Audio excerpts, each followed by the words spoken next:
Поставен првиот слој тартан подлога на кошаркарското игралиште во Штипска автокоманда.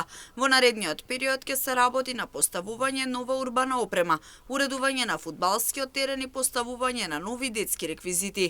Издвоени се над 1 милион денари од буџетот на општина Штип за реконструкција на кошаркарскиот терен, а спортско-рекреативниот центар ќе може да се користи од страна на спортистите, но и од сите граѓани. Кој е направен пред повеќе од 8 години, до сега не бил реконструиран.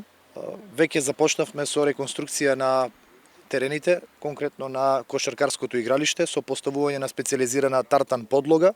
Денес се нанесуваше првиот слој, веднаш потоа ќе се нанеси вториот слој и ќе се заменат постоечките оштетени кошеви. Се надевам дека игралиштето ќе биде искористено и од спортисти, и од рекреативци, и од немладите дечиња кои што го користат оваа игралиште.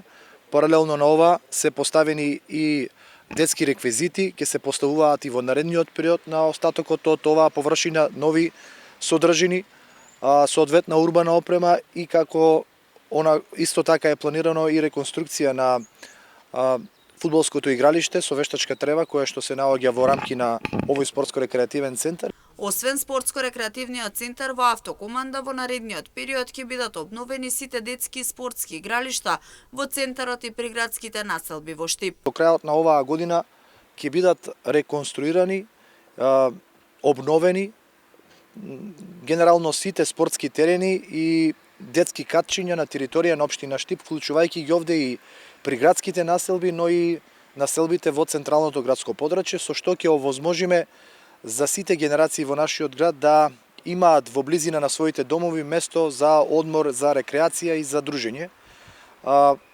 Зелените површини се приоритет во рамки на програмата на јавното претпријатие ИСАР. Во наредниот период се планираат и нови места кои се запуштени да бидат уредени со зелени површини, детски и спортски игралишта со цел подобар живот за граѓаните.